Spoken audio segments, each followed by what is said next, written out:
Praise the lord. హల్లెలూయా. ప్రభువునందు ప్రియ దేవుని పిల్లలారా, నేటి వాక్య ధ్యానం కొరకు మిమ్మల్ని ప్రేమతో ఆహ్వానిస్తూ ఉన్నాను. నేటి వాక్య ధ్యానముగా ఒక శ్రేష్టమైన అంశమును గురించి మనం ధ్యానం చేద్దాం. అనుకున్నవి సాధించాలంటే ఈ శ్రేష్టమైన అంశమును గురించి మనం ఈ రోజున ధ్యానం చేయబోతా ఉన్నాం. దానికి మూలపాఠముగా సామెతల గ్రంథము 19వ అధ్యాయము 21వ వచనాన్ని చదువుకుందాం. సామెతల గ్రంథము 19వ అధ్యాయము 21వ వచనము. నరుని హృదయములో ఆలోచనలు అనేకములుగా పుట్టును, యెహోవా యొక్క తీర్మానమే స్థిరము. ఆమేన్. ప్రభువునందు ప్రియ దేవుని పిల్లలారా, అనుకున్నవి సాధించాలంటే అనే అంశమును ఈ రోజున మనము ధ్యానం చేయబోతా ఉన్నాం. అందు నిమిత్తమై చదువుకున్నబడిన లేఖన నిమిత్తమై ప్రార్థన చేద్దాం. మమ్మల్ని మికిలిగా ప్రేమించుచున్న ప్రియ తండ్రి, గొప్ప దేవానికి వందనాలు నాయన. ఏ మంచి లేని మా జీవితంలో మరొక నూతన ఉదయాన్ని అనుగ్రహించారు తండ్రి. ప్రతి ఉదయమున నీ శ్రేష్టమైన వాక్య ధ్యానము చేత మమ్మలను బలపరుస్తూ ఉన్నారు, స్థిరపరుస్తూ ఉన్నారు. మా జీవితంలో మేము దేనినైతే కోల్పోతూ ఉన్నామో నీ వాక్యము ధ్యానం చేయటం ద్వారా దాన్ని మేము నాయన పొందుకొనగలుగుతున్నాము నాయన. తండ్రి, ఈరోజు మీరు మాకు ఇచ్చిన ఈ అంశమును మా కొరకు దీవించండి. ఘనత మహిమ ప్రభావాలు మీరే పొందుకోమని యేసునామమున ప్రార్థించి వేడుకుంటూ ఉన్నాను తండ్రి. ఆమేన్. ప్రభువునందు ప్రియ దేవుని పిల్లలారా, అనుకున్నవి సాధించాలంటే మరి మనం ఏం చేయాలి? బైబిల్ గ్రంథం ఏం చెప్తా ఉంది? చదువుకొనబడిన లేఖనం మన పరిశీలన చేసినట్లయితే మనుష్యుని హృదయంలో అనేక ఆలోచనలు పుడతాయి. అన్నీ కూడా అవి మనకు ఉపయోగపడతాయా అంటే ఏవి కూడా మనకు ఉపయోగపడేటువంటివి కావు. నరుని హృదయంలో ఆలోచనలు అనేకములు పుడతాయి, కానీ దేవుని యొక్క తీర్మానమే అది మరి చివరికి దేవుని యొక్క తీర్మానమే మరి సిద్ధింపజేస్తుంది. కాబట్టి నరుని హృదయంలో ఆలోచనలు ఎన్ని పుట్టినా దేవుని యొక్క తీర్మానము, దేవుని యొక్క మరి దాన్ని ఏమంటామంటే దేవుడు స్టాంప్ అయిపోతే అది మన జీవితంలో ఎంత మాత్రమును నెరవేరదు. కాబట్టి ప్రియ దేవుని పిల్లలారా, అనుకున్నవి సాధించాలంటే మనం ఏం చేయాలి? కీర్తన గ్రంథము 20వ అధ్యాయము 4వ వచనంలో దేవుని మాట ఈ రీతిగా వ్రాయబడి ఉంది.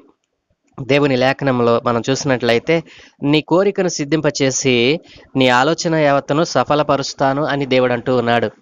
కాబట్టి ప్రియ దేవుని పిల్లలారా, నీ కోరికను సిద్ధింపచేసి నీ నీ యొక్క ఆలోచన యావత్తును సఫలపరుస్తానని దేవుడు అంటూ ఉన్నాడు.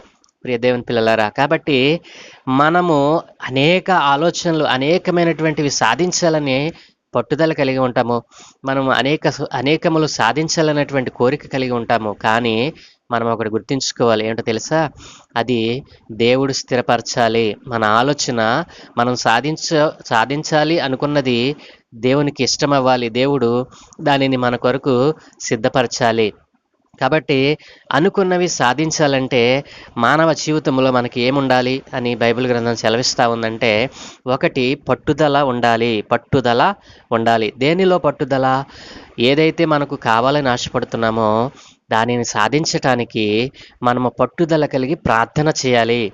ప్రధానమైనటువంటి శ్రేష్టమైనటువంటి లక్షణం ఏంటో తెలుసా? మనము అనుకున్నది సాధించాలంటే మొదటిగా మనకు ఉండవలసినటువంటి ప్రధానమైన లక్షణం ఏంటంటే పట్టుదల ఉండాలి.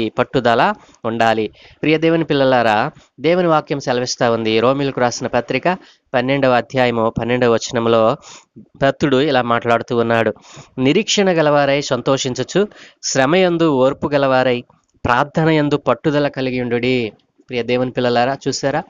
ప్రార్థన యందు ఎవరైతే పట్టుదల కలిగి ఉంటారో, పట్టుదల కలిగి అనుకున్నది సాధించాలని దేవుని యొక్క తీర్మానము చేత దానిని మరి ప్రయత్నం చేస్తారో వారికి దేవుడు తప్పక దానిని స్థిరపరుస్తాడు, అనుగ్రహిస్తాడు. కాబట్టి ప్రియ దేవుని పిల్లలారా, నీవు అనుకున్నది సాధించాలి అనంటే రెండవ లక్షణం ఏంటో తెలుసా? ప్రణాళిక ఉండాలి. ప్రియ దేవుని పిల్లలారా, సామెతల గ్రంథము 15వ అధ్యాయము 2వ వచనంలో మనం చూసినట్లయితే, సామెతల గ్రంథము 15వ అధ్యాయము 22వ వచనంలో దేవుడు అంటూ ఉన్నాడు కదా, ఆలోచన చెప్పువారు లేని చోట ఉద్దేశములు వ్యర్థమగును, ఆలోచన చెప్పువారు బహుమంది ఉన్న ఎడల ఉద్దేశములు దృఢపడును. కాబట్టి నీవు అనుకున్నది సాధించాలి అంటే ఒక ప్రణాళిక ఉండాలి. 16వ అధ్యాయం 3వ వచనంలో కూడా దేవుని వాక్యం సెలవిస్తూ ఉంది. నీ పనుల భారము యెహోవా మీద ఉంచుము, అప్పుడు నీ ఉద్దేశములు సఫలపరచబడును. నీ పను భారము, నీవు దేన్నైతే సాధించాలనుకుంటున్నావో దానిని ప్రభువు మీద వదిలేసినట్లయితే ఆయన ఒక ప్రణాళిక ప్రకారం దాన్ని నీకు అనుగ్రహించడానికి ఇష్టపడుతూ ఉన్నాడు. ప్రియ దేవుని పిల్లలారా, మొదటిది పట్టుదల కలిగి ప్రార్థన చేయాలి. రెండవది మన యొక్క పనుల భారము, మనం దేనినైతే సాధించాలనుకున్నామో దానిని ఆయన మీద వేసివేయాలి. ఆయన మీద వేస్తూ మనము ప్రయత్నం చేసినట్లయితే ఆయనే దానిని మనకు అనుగ్రహిస్తాడు. మూడవదిగా మనం చూసినట్లయితే సమయాన్ని సద్వినియోగం చేసుకోవాలి. ఎఫెసీయులకు రాసిన పత్రిక 5వ అధ్యాయము 15-16లో దేవుని వాక్యం సెలవిస్తూ ఉంది. ఇప్పుడైనను మీరు సమయమును సద్వినియోగం చేసుకొనొచ్చు దివారాత్రములు దేవుని యొక్క వాక్యాన్ని ధ్యానం చేసినట్లయితే సమయము చాలా కొంచెముగా ఉంది. సమయము చాలా కొంచెమైపోతా ఉంది. సమయం లేదు.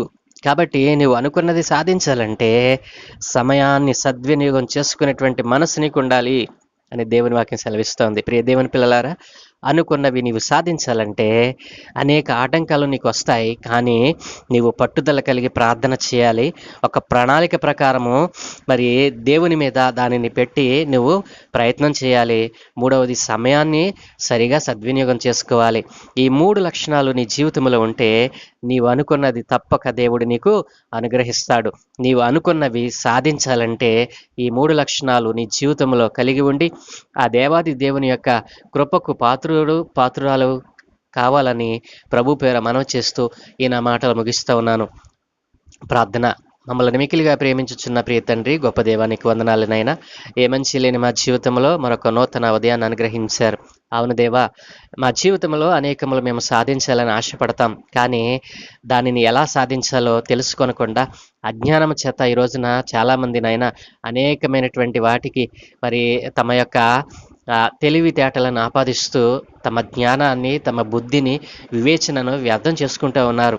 నీ జ్ఞానము ఎంత శ్రేష్టమైనదో నీ పరిశుద్ధ గ్రంథములో నుండి నీవు సెలవిచ్చావు నాయన. అవును తండ్రి, నాయనా, మేము అనుకున్నవి సాధించాలేనంటే మేము పట్టుదల కలిగి ప్రార్థన చేసే జీవితం అలా ఉండాలి అయ్యా. ఒక ప్రణాళిక మాలో ఉండాలి. ఆ ప్రణాళిక ప్రకారము దానిని మీ మీద మేము వదిలిపెట్టినట్లయితే మా పనుల భారము నీ మీద ఉంచినప్పుడు దానిని మాకు అనుగ్రహిస్తానంటున్నావు నాయన.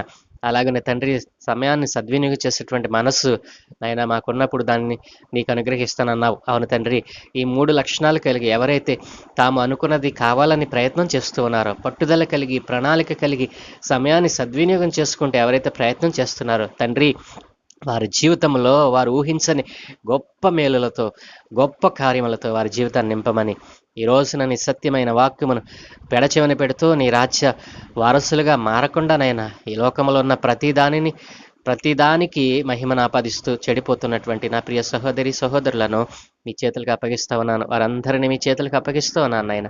వారి ఆత్మను రక్షించండి.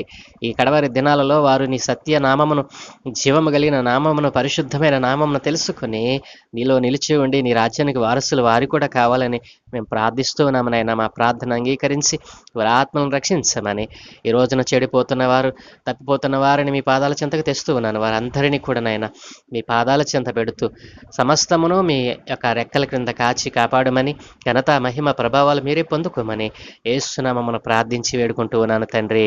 ఆమేన్, ఆమేన్, ఆమేన్.